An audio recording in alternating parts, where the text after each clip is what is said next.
রাহিকে কোথাও যেতে দেখে তিতলি বলে, এই দিদি, তুই কোথায় যাচ্ছিস রে? নিশ্চয়ই জিজুর সাথে দেখা করতে যাচ্ছিস, তা আমাকে বলে যেতে পারলি না?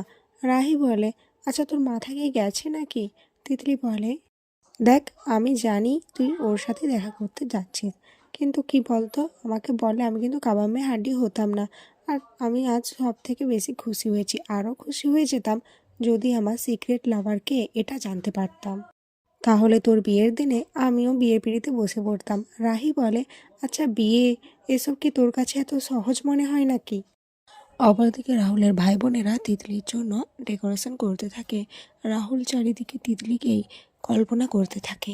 এরপর রাহুল তার ভাই বোনেদের ওখান থেকে সরিয়ে দিয়ে নিজের চোখ নিজে বেঁধে নেয় আর মনে মনে বলে, আমি চোখ খুলে শুধুমাত্র তোমাকেই দেখতে চাই তিতলি, অন্য আর কাউকে নয়। এরপর দেখা যায় রাহি চলে আসে ওখানে। এদিকে রাহুল ভাবে তিতলি এসেছে। রাহুল বলে, তিতলি তুমি এসেছো, আমি জানতাম তুমি আসবে। আজ যে আমি তোমাকে আমার মনের কথা জানাবো। এদিকে রাহি বুঝতে পারে সে এই গলার স্বরটা এর আগে শুনেছে, কিন্তু কোথায় শুনেছে সেটা ঠিক মনে করতে পারছে না। এরপর রাহি বলে, তুমি যাকে ভাবছো সে আমি নই, আমি তার দিদি। এরপর রাহুল ঘুরে তাকালে দেখে রাহিকে। রাহুল বলে, কি তুমি এখানে কি করছো? এখানে তো তিতলির আসার কথা ছিল। রাহি বলে, তোমার কি ব্যাপার বললো তো? তুমি আমার বোনকে গিফট পাঠাচ্ছ, আমাকে স্টক করছো, কি ব্যাপার তোমার? রাহুল বলে, তার মানে ওই চিঠিটা কি তুমি পড়েছো? রাহি বলে, ভাগ্যিস আমার সামনে পড়েছিল চিঠিটা, নাহলে আমি তো তোমাকে চিনতেও পারতাম না, কেমন মানুষ তুমি। এরপর রাহুল বলে, না না রাহি, তুমি আমাকে ভুল বুঝছো, আমি ওরকম ছেলে নয়। আসলে আমি যতবারই তিতলিকে বলতে গেছি ততবারই তুমি আমার সামনে চলে আসো।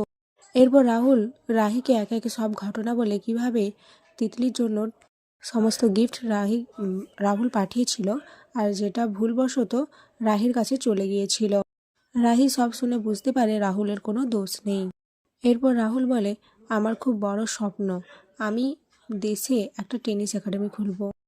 আমার বাবা একজন বিজনেসম্যান, আমার দিদি একজনকে বিয়ে করে বিদেশে সেটেল হয়ে গেছে বলে আমার বাবা তার মুখ দেখেনি এখনো পর্যন্ত। আমার বাবা দেশকে খুবই ভালোবাসে, ইভেন আমিও এই দেশকে খুবই ভালোবাসি। আমার স্বপ্ন এই দেশের কোণা কোণা থেকে ট্যালেন্টকে খুঁজে বের করব আর তাদেরকে আমাদের দেশের প্রতিনিধিত্ব করাবো। রাহি বলে, তুমি এই দেশপ্রেম নিয়ে তিতলির ভালোবাসা পাবে না রাহুল, তুমি খুবই ভালো ছেলে, কিন্তু তিতলি তিতলি তাকেই বিয়ে করবে তিতলি তাকেই বিয়ে করবে যে ওকে বিদেশে নিয়ে যাবে। যেটা শুনে রাহুল অবাক হয়ে যায়। রাহি বলে, আমি তোমাকে কষ্ট দেওয়ার জন্য এই সমস্ত কথা বলিনি রাহুল, কিন্তু তুমি খুবই ভালো ছেলে, তাই তোমাকে আমি এটা জানিয়ে রাখলাম। তোমার স্বপ্ন অনেক বড়, তুমি তোমার পরিবারকে খুবই ভালোবাসো, তাই তুমি তিতলির পেছনে আর ছোটো না রাহুল। এরপর রাহি ওখান থেকে চলে যেতে লাগে। রাহুল ওখানেই বসে পড়ে। রাহি মনে মনে ভাবতে থাকে, একজন অচেনা মানুষের জন্য আমার এত কেন কষ্ট হচ্ছে, কেন আমার চোখে জল চলে আসছে। আর এখানেই আজকের পর্ব শেষ হয়ে যায়।